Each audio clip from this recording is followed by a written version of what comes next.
বৃষ্টির নেশা ভরা সন্ধ্যাবেলা।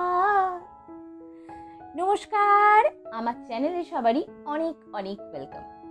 আশা করব সবাই খুব ভালো আছেন, আমরাও বেশ ভালো আছি।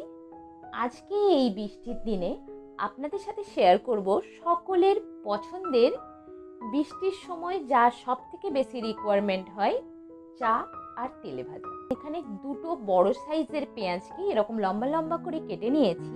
এর মধ্যে দিয়ে দিচ্ছি লঙ্কা, কয়েকটা রসুনের কোয়াকে এভাবে ছোট ছোট করে কেটে নিয়েছি, এগুলোকে দিয়ে দেব। 1 চামচের মতন আদা বাটা, আর অবশ্যই দেব নুন। এরপর পুরোটাকে ভালো করে মিক্স করে নিয়ে কিছুক্ষণের জন্য এটা রেস্টে রেখে দেব। এর সঙ্গে নুন মাখানো আছে বলে পেঁয়াজ থেকে পেঁয়াজের জল ছেড়ে দেবে, তার জন্য পেঁয়াজটা বেশ সফট হয়ে যাবে। আর ওই জলটা দিয়েই আমাদের বাকি রেসিপিটা পুরোটা হবে, কোনো এক্সট্রা জল আমরা দেব না। এখানে আমরা বানিয়ে নিচ্ছি চাটা। চায়ের জন্য 1 কাপের মতন দুধ দিয়ে দিলাম। যখনই জল আর দুধটা একসাথে ফুটে উঠবে, দিয়ে দেব এর মধ্যে আদাটাকে আমি একটু থেতো করে নিয়েছি, আর 2টো এলাচ। প্রয়োজন মতন চা দিয়ে গ্যাসের ফ্লেমটা লোতে রেখে চাটা ফুটতে দিয়ে দিলাম। ততক্ষণ এখানে চাটা ফুটছে, পেঁয়াজিটা রেডি করে নিচ্ছি। এখানে দেখুন পেঁয়াজটা থেকে অনেকটা পরিমাণ জল ছেড়ে দিয়েছে। এরপর এটাকে ভালোভাবে চিপে চিপে সমস্ত পেঁয়াজগুলোকে আলাদা আলাদাভাবে করে নেব। যেহেতু পেঁয়াজটা অনেকটা সফট হয়ে গেছে, তাই খুব সহজে পেঁয়াজগুলো এভাবে আলাদা আলাদা হয়ে যাবে। এর মধ্যে দিয়ে দিচ্ছি একটু পরিমাণ কালো জিরে, আর দিয়ে দেব কিছুটা পরিমাণ জোয়ান পেঁয়াজিতে দিলে বা তেলে ভাজাতে দিলে পরে গ্যাস অম্বলের প্রবলেমটা হবে না। তার জন্য একটু পরিমাণ দিয়ে দিলাম জোয়ান, একটু ক্রাশ করে, আর এতে টেস্টটাও বেশ ভালো হয়। 1 চিমটের মতন দিয়ে দিলাম বেকিং সোডা, এতে পেঁয়াজিটা বেশ ক্রাঞ্চি হবে। আর একটু টেস্টটা এনহ্যান্স করার জন্য দিয়ে দিলাম মৌরি। 1 চামচের মতন হলুদ গুঁড়ো দিয়ে দিলাম। এরপর প্রয়োজন মতন বেসন দেব। একটু একটু করে বেসন দিয়ে পুরোটাকে চিপে চিপে মেখে নেব।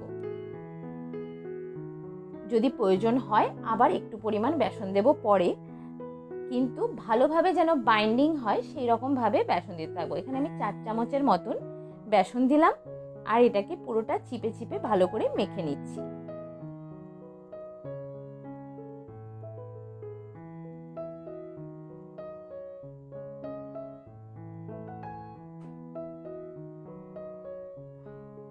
দেখুন কি সুন্দরভাবে ব্যাটারটা রেডি হয়ে গেছে।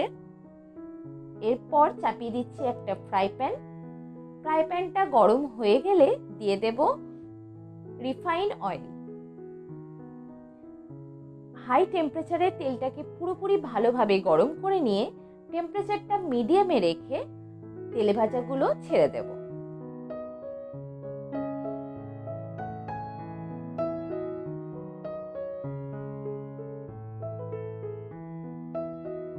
বৃষ্টির দিনে আপনারা বিকেল বেলায় কি বানান নিশ্চয়ই কমেন্টে জানাবেন। অবশ্যই নেক্সট টাইম আমি বানানোর চেষ্টা করব। যতক্ষণ তেলে ভাজাটা এক সাইড থেকে ভাজা হচ্ছে, এদিকে আমাদের চাটা রেডি হয়ে গেছে।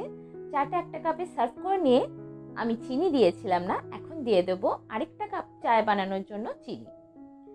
1 কাপ চিনি ছাড়া হবে, একটা চিনি দেওয়া। তো এখন দিয়ে দিলাম চিনিটার সঙ্গে আরেকটু পরিমাণ ফুটিয়ে নিয়ে এটাকে সার্ভ করে নেব।